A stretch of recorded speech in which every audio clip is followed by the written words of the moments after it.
তিনি রাজনীতির সঙ্গে যুক্ত তিনি বলার চেষ্টা সেখানে করেছিলেন।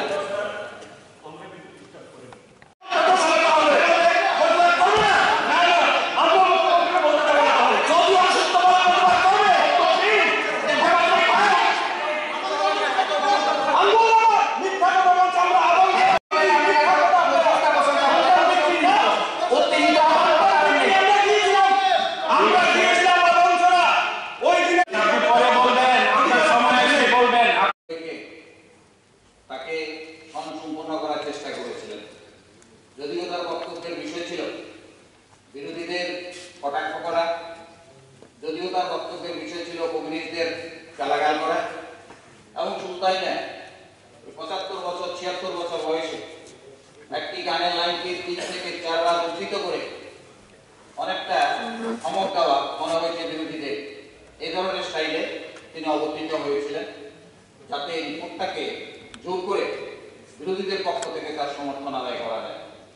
কিন্তু আমি এটা মনে করি তিনি মতাদর্শের পাঠ দিচ্ছিলেন। আজকে এই পাঠ যদি কিশোর বর্মন বাবু বলতেন, ত্রিপুরায় মহোদয় বলতেন, যারা অরিজিনাল বিজেপি থেকে এসছেন, অরিজিনাল বিজেপি করেন, তারা যদি বলতেন মেনে নিতে পারতাম। এই পাঠ রতন বাবুর কাছ থেকে আমাদের শুনতে হয়েছে, যিনি সব রাজনৈতিক দলের অভিজ্ঞতা যারা রয়েছে দেখেছেন দীর্ঘ 50 বছর নরেন্দ্র মোদীকে পাইনি। 50 বছর বয়সে যদি নরেন্দ্র মোদীকে পেতাম, সময় আমি ক্লাস 6 এ ছোট থাকতে পারি, কিন্তু ওনার তখন রাজনীতিতে বয়স, তিনি রাজনীতিতে তখন হাত পাকাচ্ছেন। কাজে এই অবস্থার মধ্যে দাঁড়িয়ে 75 অভিজ্ঞতার কথা বলছেন, সম্পর্কে উনি ক্ষিপ্ত হয়ে যাচ্ছেন। উনি বয়োজ্যেষ্ঠ মানুষ, আমি ওখানে এই অবস্থার মধ্যে দাঁড়িয়ে এই রিপোর্ট তাকে সমর্থন করতে পারছি না। এই রিপোর্ট প্রয়াতরে জুমলা অসত্য। ত্রিপুরা রাজ্যের মানুষ যখন না খেয়ে মরছেন, ত্রিপুরা রাজ্যের ভেতরে যখন অভাব অনটন, তখন দাঁড়িয়ে এই ধরনের কতগুলো সামান্য তথ্য সম্বলিত একটি রিপোর্ট এখানের মধ্যে বিধানসভার এই গুরুত্বপূর্ণ বিধানসভায় উত্থাপন করা হয়েছে। আপনারা দেখেছেন আমাদের রাজ্যের মানব পাচার অব্যাহত, সম্পূর্ণ ব্যর্থ রাজ্যের পুলিশ প্রশাসন, ন্যাশনাল ইনভেস্টিগেশন এজেন্সি এনআইএ, তাদের হস্তক্ষেপ করতে হচ্ছে আমাদের রাজ্যের ভেতর থেকে। তারা ক্রমশ নিয়ে যাচ্ছেন 30 তারিখ সাগরমের আইনমালা থেকে সুমন ত্রিপুরা বৈষ্ণবপুরের সেখানে কানপুর মঠ বিলম্বতায় অমলেশ দাস তাদেরকে তুলে নিয়ে যাচ্ছেন এবং 8 ডিসেম্বর 27 জনকে গ্রেফতার করেছেন আমাদের রাজ্যের পুলিশ প্রশাসন। সেখানের মধ্যে ব্যর্থ হচ্ছেন। এই হচ্ছে সুশাসন, তার নমুনা। আমি বলছি না, আমার বক্তব্য না, পত্রিকার ভেতরে করে ছাপানো হয়েছে। আজকে এই ধরনের বিষয়গুলো সেখানে তুলে ধরা হয়েছে। সাংবাদিক পত্রিকায় কর্মসংস্থানের অভাবে হতাশাগ্রস্ত যুবক যুবতীর আত্মহত্যা, চুরির ঘটনা, নেশার ঘটনা লাফিয়ে লাফিয়ে সেখানের মধ্যে বাড়ছে। শুধু আমার কথা না, পত্রিকা সেন্দন পত্রিকা সেন্দন পত্রিকায় সেই সংবাদ প্রকাশ করা হয়েছে।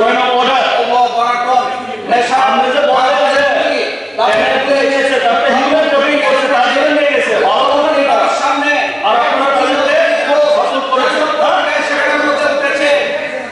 পত্রিকার মধ্যে সরকারের পৃষ্ঠপোষকতায় নেশা নির্ণয় করে এই পত্রিকা ত্রিপুরা দর্পণ পত্রিকার মতো উঠেছে। এইভাবে প্রত্যেকটা পত্রিকা সান্নন পত্রিকায় গুরু সহ আটক 2 চোর পত্রিকার মতো উঠেছে। আজকে এই ধরনের অসংখ্য পত্রিকা সামনে আজকে রোজে শুধু আমার বক্তব্য না, সারা ত্রিপুরা রাজ্যের মানুষ সেখানের মধ্যে 41 লক্ষ মানুষ সেখানের মধ্যে দেখছেন। তারপর বলছেন সুশাসন, এই কথা বলে মানুষকে বিভ্রান্ত করার চেষ্টা সেখানে মধ্যে করছে। চন্দন পত্রিকায় 1 জানুয়ারি পত্রিকার মতো সেখানে উঠেছে। আপনারা দেখেছেন সেখানে শিশু বিক্রির ঘটনা বাড়ছে। অভাব গ্রাম ত্রিপুরায় সামাজিক অগ্রগতিতে ত্রিপুরা স্থান হয়ে গেছে 27 নম্বরে। চন্দন পত্রিকা 1 জানুয়ারি পত্রিকার ভেতর সেখানে দিয়েছে। আমাদের রাজ্যের বেশ কয়েকটা জায়গা থেকে শিশু উদ্ধার করে তাকে উদ্ধার করা হয়েছে প্রশাসনের। ভুলে গেছেন কমলপুর হাসপাতালের সামনে এক উপজাতি মা তার সন্তান বিক্রি করেছিল স্বামীর চিকিৎসার জন্য।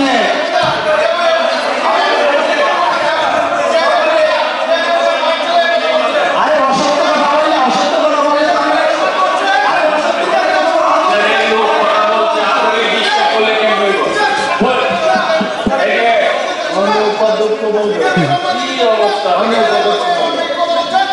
ওনারা যখন কথা বলেছেন please give opportunity to talk এভাবে স্যার প্লিজ না স্যার এটা তো বসে কিভাবে বাড়িতে বসানো ঠিক আছে বসে গেছে এখন আপনারা বসেন প্লিজ পুরো অসত্য বললে শুনুন আমাকে বলতে না দিলে আমি কি করবো? বলেন আরে শ্যামল একটু আমরা এই রিপোর্ট এটা মনে করি না আমাদের রাজ্যের জনগণের যে চাহিদা, জনগণের যে দাবিগুলো, এই দাবিগুলোর কিচ্ছু এই রিপোর্টটার ভেতরে নেই। যেমন দক্ষিণ জেলা সদর, সেখানে দেখেছেন সবচেয়ে বেশি গাড়ি চলাচল করে আমাদের এখানে। সদরের পরে সবচেয়ে বেশি দক্ষিণ জেলাতে গাড়ি চলে। আমরা দাবি করছি, সেখানের মধ্যে একটা দাবি করেছিলাম একটা সিএনজি স্টেশন। গত বিধানসভাতেও সেই কথাগুলো বলা হয়েছিল, কিন্তু রাজ্যপালের ভাষণে তা অনুপস্থিত। দিলে পরে সুন্দর হতো, সুন্দর হতো। এটা ডিআরডব্লিউ ওয়ার্কার বামফ্রন্ট সরকারের সময় সিদ্ধান্ত 10 বছর পূরণ হলে পরে ডিআরডব্লিউ ওয়ার্কার তাদেরকে রেগুলার করার রীতি আমাদের রাজ্যে 35 বছর বামফ্রন্ট সরকারের সময় চালু হয়েছিল। বামফ্রন্ট সরকারের সময় সেখানে মধ্যে ছিল।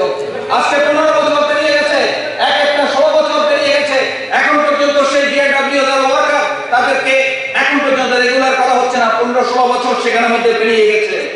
আমাদের রাজ্যে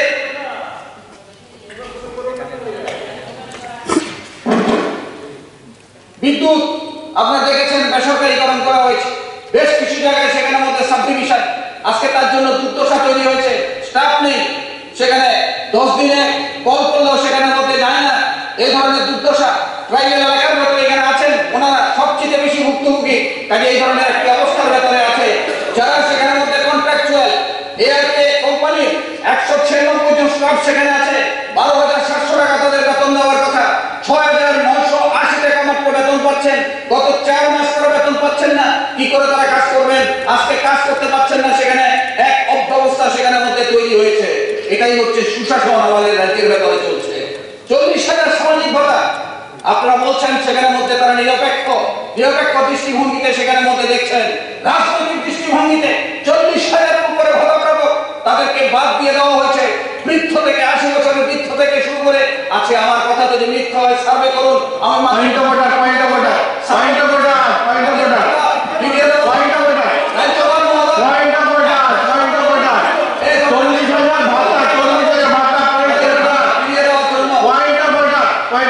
এই 40,000 ভাতা বাদ দিয়ে দেওয়া হয়েছে, ওই লিস্টটা একটু যদি এখানে আপনারা পেশ করেন, আর না হয়তো এটা উদ্যোগ করুন, না হয়তো লিস্টটা এখানে দিনটা থাকে। মন্ত্রী আমি শুনবো কেন মানুষটা করবে? আমরা আশা করিনি আমাদের 40,000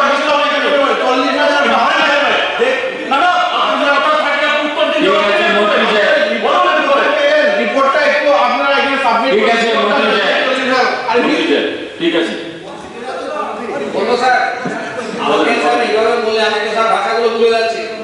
যেভাবে যদি ডিস্টার্ব করে, কাউকে তো ডিস্টার্ব হয়নি স্যার, আমরা তো এরকম ডিস্টার্ব করিনি স্যার। বলেন সময় যেতেছে তাড়াতাড়ি বলেন। আমার সময় তো নষ্ট করছে স্যার। আমাদের রাজ্যের ওবিসি মুক্ত মানুষ জনসংখ্যার তথ্য হিসাবে 9,04,120 জন ওবিসি মুক্ত মানুষ আমাদের এখানে আছে, আমাদের রাজ্যে আছে। প্রায় 4/1 জনসংখ্যার মানুষ সেখানে আছে। রতনবাবু উঠে গেছেন, যখন উনি সেখানের মধ্যে বিরোধী পক্ষে ছিলেন, এমন কোন বিধানসভা বাদ যেত না যেদিন ওবিসিদের জন্য কান্না করতেন না। তাদের সংরক্ষণ এখন কোথায়? একটা শব্দ কেন উচ্চারণ হয় না? এত বড় রাজ্যপাল, মহামান্য রাজ্যপাল রিপোর্ট পেশ করলেন, 4/1 জনজাতি জনঅংশের মানুষ, তাদের সাথে একটা কথা সেই রিপোর্টের মধ্যে বললেন না। তারপরে বলছেন এই রিপোর্ট সেখানের মধ্যে জুমলা না। আমরা বলছি তাদের স্বার্থের কথাটা রতনবাবুকে আবার বলা উচিত, কারণ তিনি দীর্ঘদিন বিধানসভায় দাঁড়িয়ে এই কথাগুলো সেখানের মধ্যে বলেছিলেন। আমাদের নগর উন্নয়ন মাননীয় মুখ্যমন্ত্রীর দপ্তরটা সেখানে দেখেন, আমি আর নজর দেওয়ার কথা সেখানের মধ্যে বলবো। অনেকটা অভিভাবক ক্ষীণ অবস্থার মধ্যে আছে, মন্ত্রী আছেন, কিন্তু উনি হয়তো সময় দিতে পারছেন না। দেখা দরকার নগর উন্নয়নের হচ্ছে মূল আমাদের রাজ্যের নগর পরিকাঠামো গড়ে তোলা, এডিসিতে নগর গঠন করা। এই কথাগুলো অনেকবার আলোচিত হয়েছিল এবং সেখানে টুডা বলে একটা প্রকল্প আছে, যেই প্রকল্পে টাকা আসে কিন্তু সেই টাকার কোনো উন্নয়নগুলো হচ্ছে না, স্তব্ধ হয়ে আছে। এই ক্ষেত্রে নজর দেওয়া সেখানের মধ্যে দরকার, আমাদের রিপোর্টের মধ্যে নেই। এশিয়ান ডেভেলপমেন্ট ব্যাংকের থেকে অর্থ নিয়ে আমাদের নগর উন্নয়নের কর্মসূচিগুলো বাস্তবায়ন করার কথা ছিল, কিন্তু গতবারও সেই রিপোর্টের মধ্যে এসেছিল তার কাজ চলছে। এখনো সেই রিপোর্টের ভেতরে, রাজ্যপালের রিপোর্টের ভেতরে আলোচনা আসছে যে তার ভিত্তিতে কাজ চলছে, কিন্তু কাজের অগ্রগতি কি তা কিন্তু সেখানের মধ্যে এর মধ্যে বলতে পারলেন না। এই জিনিসগুলোতে দেওয়া দরকার। জল জীবন জল মিশন, বড় বড় সাইনবোর্ড, বড় বড় প্রচার, স্টিকার, গ্রামে ঘুরে একটু দেখুন, তদন্ত করে দেখুন, সেই হাইড্রেন্টটা আছে আর স্টিকারটা আছে, জল পড়ে না। কোথাও পাইপলাইন হয়নি, কোথাও সেখানের মধ্যে জল ছিল বন্ধ হয়ে গেছে, এখন আর মানুষ সেখানের মধ্যে জল পাচ্ছেন না। কিন্তু জল জীবন জল মিশন নিয়ে ব্যাপক প্রচার সেখানের মধ্যে করা হয়েছে, কিন্তু এর মধ্য দিয়ে যে মানুষের যে সমস্যার সমাধান সেখানের মধ্যে হচ্ছে না। বিশেষ করে দূর দূরান্ত ট্রাইবাল এলাকা, সেখানে তো মানুষ জল সেখানের মধ্যে পাচ্ছে না। আজকে কিন্তু সেই বিষয়গুলো এই রিপোর্টের ভেতরে সেখানে তুলে ধরতে পারেনি। তথ্য এটা বলছে 5.5 লক্ষ বাড়িতে জলের সংযোগ নাকি দেওয়া হয়েছে। আমি জানি না 73.74% বাড়িতে নাকি জল পৌঁছে গেছে। তো এই যদি অবস্থা হয়, মানুষ কলস নিয়ে কেন রাস্তার মধ্যে বসতে হয় 2-3 দিন পর? এই ধরনের জলের সংকট কেন আমাদের রাজ্যের ভেতর রয়েছে? কাজে এই রিপোর্ট কি করে সেখানে মানবো? একটা রিপোর্ট দিলেই তার সেখানের মধ্যে মানা যায় না।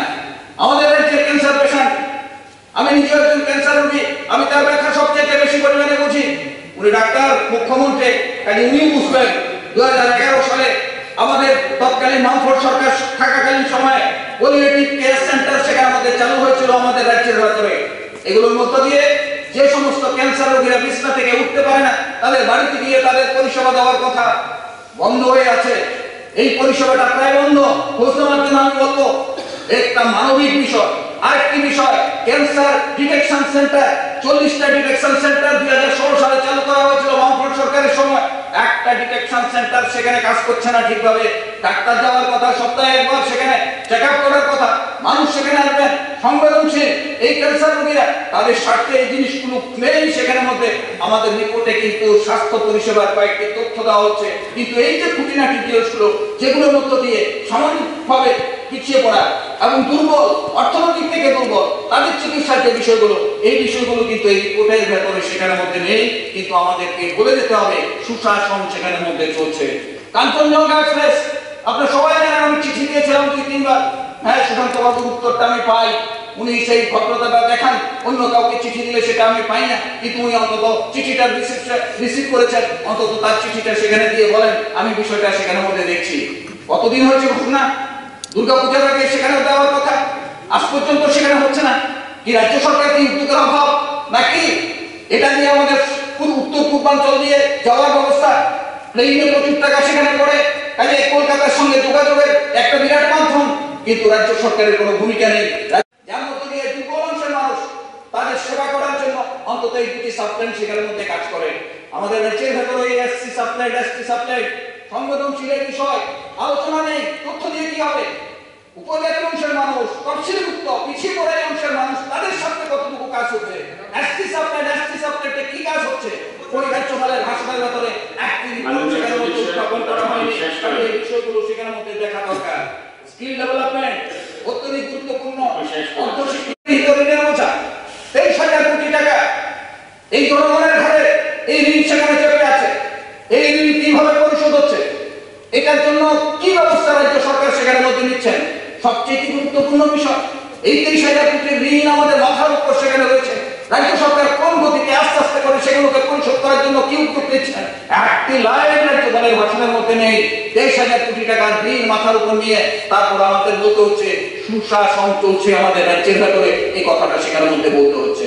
মৎস্যের উৎপাদন, সুধাংশু বাবু আছেন এখানে, উনি বলেছেন বিভিন্ন মিটিংয়ে গিয়ে রিভিউ করছেন, খুব ভালো দিক। কিন্তু একই যদি মাছের উৎপাদন আমাদের রাজ্যের ভেতরে সেখানে বেড়ে থাকে, কলকাতা থেকে মাছ আনতে হচ্ছে কেন? বাংলাদেশ থেকে মাছ আনতে হচ্ছে কেন? সেখান থেকে মাছ না এলে আমাদের অনুষ্ঠানগুলো সেখানে ঠিকভাবে আমরা কেন করতে পারছি না? আরেকটা তথ্য যেখানে আমাদের দেওয়া উচিত ছিল, আমাদের সরকারি উদ্যোগে আমাদের জলাশয়গুলো থেকে উৎপাদন কি করে বাড়ছে, আমাদের সেই উৎপাদন বৃদ্ধির জন্য আমরা কি উদ্যোগ সেখানের মধ্যে গ্রহণ করছি? রিপোর্টটার মধ্যে কিচ্ছু সেখানের মধ্যে নেই। কতগুলো বেনিফিশিয়ারিকে কত টাকা দিয়েছে শুধু তার রিপোর্ট সেখানের মধ্যে দেওয়া হয়েছে। এই জন্যই বলছি, এই দিয়ে সুশাসনের গল্প করার সেখানের মধ্যে যায় না। 11 নম্বর পয়েন্টে সেখানে রাজ্যপালের ভাষণে সেখানের মধ্যে বলা হয়েছে 54% এলাকায় ধান চাষ হয়ে গেছে, 54% এলাকায় ধান চাষ হচ্ছে, প্রচুর ধান কেনা হচ্ছে। হ্যাঁ, সরকার ধান কিনছে, অস্বীকার করতে পারবো না আমরা। 22 টাকাটা 24 টাকা রেট করেছে, অস্বীকার করতে পারবো না, সরকারের ভালো উদ্যোগ। কিন্তু এতই যদি হয়, গোলবাজারে জানবো বড় বড় গুদামের ভেতরে যে চালগুলো বন্দি আছে, সেই চালগুলো কোথেকে আসে?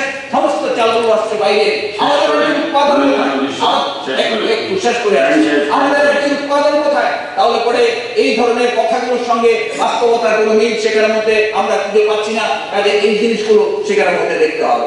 মহিলা বিল খুব সুন্দরভাবে উনি রিপোর্ট সেদিন পেশ করেছিলেন, কিন্তু মহিলা বিলের কার্যকরতা কোথায়? আমরাই করেছি আমাদের রাজ্যের ব্যাপারে। পৌর সংস্থা, পঞ্চায়েত, স্তর পঞ্চায়েতের মধ্যে 50% মহিলাদের রিজার্ভেশন আমরা সেখানের মধ্যে করতে পেরেছি। কাজে ওই ধরনের বিল, যে বিল 2029 সালের পরে গিয়ে আলোচনা হবে, আর আজকে বিধানসভায় সেগুলো তুলে মানুষকে বিভ্রান্ত করছেন সুশাসনের কথা বলে, এই জিনিসগুলো সেখানের মধ্যে আমাদের রিপোর্টের ভেতরে নেই। এগুলো সফলতা আমাদের রাজ্যে বামফ্রন্ট করতে পারে, কিন্তু এগুলো হচ্ছে সফলতা। এই জিনিসগুলোর ভিত্তিতে আমাদের এখানের মধ্যে কথা বলা উচিত ছিল, কিন্তু এগুলো সেখানের মধ্যে আসেনি। এই জিনিসগুলো আমাদের রয়ে গেছে। আমি এই কথা বলতে চাই, সুশাসন যদি হয়ে থাকে, সুশাসন বলতে অসুবিধা কি? আমরা বিরোধী বলে কি শুধু বিরোধিতা করবো না? কিন্তু আমাদের রাজ্যের মানুষ না খেয়ে আছে, আমাদের জনজাতি অংশের মানুষ তারা না খেয়ে আছে, আমাদের রাজ্যের ব্যাপারে দুর্নীতি চলছে, আমাদের রাজ্যের ব্যাপারে সেখানে মধ্যে তোলাবাজি চলছে। বিভিন্ন সময় সেখানে মধ্যে দেখেছেন মন্ত্রী দিয়ে সেখানে মধ্যে ওই তালা দিতে হচ্ছে, ওই বিধায়ক দিয়ে রাস্তা পাহারা দিতে হচ্ছে। তারপর আমাদের বলতে হবে আমাদের রাজ্যের ব্যাপারে সুশাসন সেখানে মধ্যে চলছে।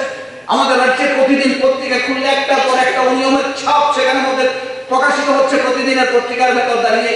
তারপর আমাদের বলতে হবে সুশাসন চলছে না, আমরা বলবো না। সেই জন্যই আমরা বলছি যে রিপোর্ট সেখানে মধ্যে উত্থাপন করা হচ্ছে, মনের দিক থেকে আমি শুধু না, ত্রিপুরা রাজ্যের কোনো মানুষ অন্তত রাজ্যপালের এই ভাষণ সেখানে মধ্যে মেনে নিতে পারে না। এটাকে সংশোধন করে বিধানসভাতে আবার পেশ করা হোক, এই দাবি সেখানে মধ্যে আমি রাখছি। সবাইকে ধন্যবাদ। বক্তব্যের যা স্ক্রিপ্ট ছিল, তো আমি ওনাকে ব্যক্তিগতভাবে চিঠি দিয়েছি, উনিও আমাকে চিঠি দিয়েছেন। আপনি নিশ্চয়ই জানবেন এখানে আমাদের প্রাক্তন সাংসদও আছেন, জিতেন বাবু মাননীয় সদস্য। রেল আমরা নির্ধারণ করি না বা ঠিক করি না, রাজ্য সরকার ট্রান্সপোর্ট ডিপার্টমেন্ট নির্ধারণ করে না যে কবে থেকে শুরু হবে, কোথায় যাবে, কোথায়। আমরা দাবি জানাতে এবং মাননীয় মুখ্যমন্ত্রীও একাধিকবার কেন্দ্রীয় রেলমন্ত্রী অশ্বিনী বৈষ্ণবজির সঙ্গে কথা বলেছেন। আমি ব্যক্তিগতভাবে দিল্লিতে গিয়েও ওনার সঙ্গে দেখা করেছি, দাবি জানিয়েছি এবং মাননীয় মুখ্যমন্ত্রী চিঠি লিখেছে। আমাদের যৌথ প্রয়াসে সেটা হয়েছে। এবং আপনি কাঞ্চনজঙ্ঘা শুধু নয়, আপনি নিজেও যেহেতু একটা বিশেষ রোগে ভুগছেন, আপনি বলেছেন তার ট্রিটমেন্টের জন্য মুম্বাই যাওয়ার জন্য লোকমান্য তিলক এক্সপ্রেসও এখান থেকে ডাইরেক্ট মুম্বাই চালু করা হয়েছে। এই অ্যাচিভমেন্ট বলুন, একটা কথা তো বার্তা বললেন না বা প্রয়োজনীয়তা বোধ করলেন না যে ধন্যবাদ জানাই কেন্দ্রীয় সরকারকে যে তারা রেল দিয়েছেন। আপনাদের সময় এই সুযোগ সুবিধা ছিল না, শুধু অপোজ করবে, ভুল ধরবে। এটা বলে কথায় বলে যে fault finders will find fault even in paradise. ঠিক, স্বর্গে গেলেও আপনারা ভুল ধরবে। একটা ধন্যবাদ তো জানাবে যে কাঞ্চনজঙ্ঘা এক্সপ্রেস সিদ্ধান্ত হয়েছে, ডিক্লেয়ার করেছে, কবে চালু হবে। গভর্নরের কি দোষ? আমরা তো অ্যাচিভমেন্ট গুলো আমরা তৈরি করেছি, গভর্নরকে দিয়েছি, গভর্নর সেটা রিড আউট করেছে। তা আমি আপনাদেরকে বলবো যে ফল্ট ফাইন্ডিং আমাদের প্রত্যেকের অ্যাটিটিউড থাকবে, যেহেতু দিল্লি দলে আছে, বেঞ্চে আছে, কিন্তু গভর্নমেন্টের অ্যাচিভমেন্টটাও একটু বলবো যে ধন্যবাদ জানাচ্ছি লোকমান্য তিলক এসছে। আমাদের আগে কটা ডেমো ট্রেন ছিল, আজকে কটা ডেমো ট্রেন এসছে। আপনি আমাকে চিঠি দিয়েছেন বেলোরিয়া থেকে একটা কম্পার্টমেন্ট বানানোর জন্য, কিন্তু কম্পার্টমেন্টে একটা ডেমো ট্রেন আপনাকে বানিয়ে দেওয়া সেটা তো বললেন মুখ্যমন্ত্রী বা আমাদের রাজ্য সরকারের সেই অ্যাচিভমেন্টটা তো বললেন। তা আমি বলবো আগামী দিন এগুলো মাথায় রাখবেন। Everything looks yellow in a jaundice I. সমস্ত কিছু যার জন্ডিস থাকে সমস্ত কিছু ইয়েলো মনে হয়, হলুদ মনে হয়। তা আপনাদের অবস্থা হচ্ছে সেটা। আগামী দিন এগুলো খেয়াল রাখবেন। Thank you. অ্যাচিভমেন্টটা বলার কোনো